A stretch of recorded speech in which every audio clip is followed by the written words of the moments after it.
15 से 20 हजार लोगों की भीड़ जुटी हो और आपको ये कहा जाए लोगों के साथ बात कीजिए, तो आप कहेंगे माइक कहाँ है ना? फिर लाउड स्पीकर बढ़िया है कि नहीं, उसमें से आपकी आवाज दूर बैठे लोगों तक जा भी रही है कि नहीं, यही चेक करेंगे ना आप सोचिए कि आज से करीब 150 साल पहले कोई हस्ती ऐसी थी जिसे 20,000 या उससे भी अधिक एकत्र लोगों को भाषण देने के लिए किसी माइक या लाउड स्पीकर की आवश्यकता ही नहीं थी। विशाल से विशाल जन समुदाय को 5 से 6 घंटे बांधे रखने की क्षमता थी। बहुत दूर बैठे अथवा खड़े लोगों तक उनकी आवाज स्पष्ट सुनाई देती थी।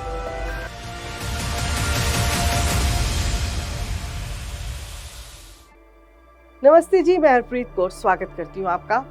जिस बुलंद आवाज की आज हम बात कर रहे हैं वो है आर्य समाज के महाधन, अपने समय के उच्च कोटि के शास्त्रार्थ महारथी पंडित गणपति शर्मा जी।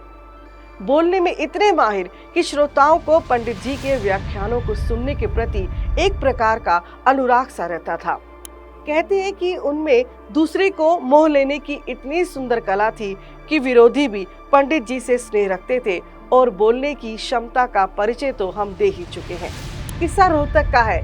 गांव खांडा के जाटों ने जब शास्त्रार्थ के लिए काशी के पंडित शिव कुमार जी को बुलाया था और मुकाबला था पंडित गणपति जी से, सम्मुख आते ही दर्शन मात्र से ही मुकाबले के लिए पंडित शिव कुमार जी ने इनकार कर दिया था, क्योंकि पौराणिक पंडित शिव कुमार जी से 2 बार पंडित गणपति जी का शास्त्रार्थ पहले हो चुका था, जिसमें पंडित गणपति जी ने अपने ज्ञान से उनके चारों खाने चित कर दिए थे। कहते हैं कि पंडित शिव कुमार जी ने उस समय रोहतक वासी से शास्त्रार्थ में भाग लेने के लिए 600 रुपए एडवांस लिए थे, जो आज के हिसाब से 6 लाख से भी अधिक बनेंगे। उन्होंने जाटों को वह 600 रुपए लौटा दिए और तत्काल वहां से रफू चक्कर हो गए थे। तो इस तरह यह शास्त्रार्थ हुए बिना ही पंडित गणपति जी विजय हो गए। अनेक बार तथा अनेक स्थानों पर शास्त्रार्थों की चुनौती का सामना करते हुए पंडित गणपति शर्मा जी ने शास्त्रार्थ किए और सदा विजयी रहे। साल था 1873। राजस्थान का चूरू नगर। पंडित भानीराम जी वैद्य ब्राह्मण का घर। पुत्र रत्न की प्राप्ति होती है। नाम दिया जाता है गणपति।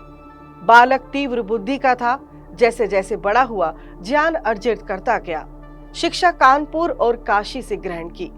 इसके उपरांत पैतृक स्थान चूरू लौटकर महर्षि दयानंद सरस्वती जी के शिष्य व राजस्थान में वैदिक धर्म के महान प्रचारक श्री कालूराम जी जोशी के प्रभाव से आर्य समाजी बने और वैदिक दीक्षा ली। जवानी की दहलीज पार की ही थी कि पंडित गणपति शर्मा काव्य, व्याकरण, दर्शनों, साहित्य आदि के विद्वान बनकर शास्त्रार्थ करने लगे थे। ये वो समय था जब महर्षि दयानंद सरस्वती और उनके मतवाले अनुयायियों ने देश भर में वेदों का पुनरुद्धार करके नए युग के सूत्रपात का बिगुल बजाया हुआ था। पंडित गणपति शर्मा जी ने भी शास्त्रार्थ के माध्यम से वैदिक धर्म व संस्कृति के प्रचार का कार्य आरंभ कर दिया। वैदिक सिद्धांतों के प्रति उन्होंने कभी कोई सौदा नहीं किया और ना ही कभी इन पर आंच आने दी। यदि कोई व्यक्ति वैदिक सिद्धांतों में कही गई बात को नहीं मानता था तो आप उससे उलझने में भी कभी शर्म नहीं करते थे। समय रहने पर ईसाई, मुसलमान, जैनियों से खुद शास्त्रार्थ कर लेते थे। पौराणिकों से तो मुठभेड़ रहती ही थी। संस्कृत के पंडित प्रायः शुष्क व्याख्याता माने जाते थे, पर पंडित जी में विनोद की मात्रा प्रचुर थी। कहते हैं कि वो इतना मधुर बोलते थे कि लोग उनके भाषणों में घंटों बैठे रहते थे। साल था 1906, सितंबर का महीना। कश्मीर के श्रीनगर में एक पादरी जॉनसन पहुंचा, जो संस्कृत भाषा एवं दर्शनों का विद्वान था। उसने कश्मीरी पंडितों को शास्त्रार्थ की चुनौती दे दी थी। जब कोई तैयार नहीं हुआ तो पादरी महाराजा प्रताप सिंह के पास गया और उनसे कहा कि आप राज्य के पंडितों से शास्त्रार्थ कराइए, अन्यथा उसे विजय पत्र दीजिए।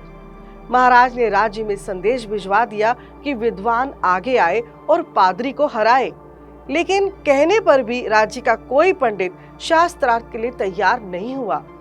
महाराज को ये बात बहुत बुरी लगी। फिर किसी ने महाराज को बताया कि एक आर्य समाजी पंडित कश्मीर आया हुआ है, जिसकी विद्वता के चर्चे देश भर में है। महाराज ने तुरंत उसे पेश होने का आदेश दे दिया। राज पंडितों के विरोध के बीच पंडित गणपति शर्मा ने महाराज के आदेश की पालना की और डट गए पादरी के समक्ष। पंडित गणपति शर्मा को देख पादरी घबराया और बहाने बनाने लगा, परंतु महाराजा की दृढ़ता के कारण उसे शास्त्रार्थ करना पड़ा। शास्त्रार्थ में पंडित जी ने पादरी जॉनसन के वैदिक दर्शनों पर किए प्रहारों का उत्तर दिया, प्रश्न किए। शास्त्रार्थ संस्कृत में हुआ। सभी राज पंडित शास्त्रार्थ में उपस्थित थे। पंडित गणपति शर्मा जी के तर्कों व युक्तियों तथा वेद आदि शास्त्रों के कभी ना देखे सुने व पढ़े प्रमाणों व उनके अर्थों को सुनकर राज पंडित भी चकित थे। अगले दिन भी शास्त्रार्थ जारी रहना था, परंतु उससे पहले ही पादरी जॉनसन चुपचाप खिसक गया था।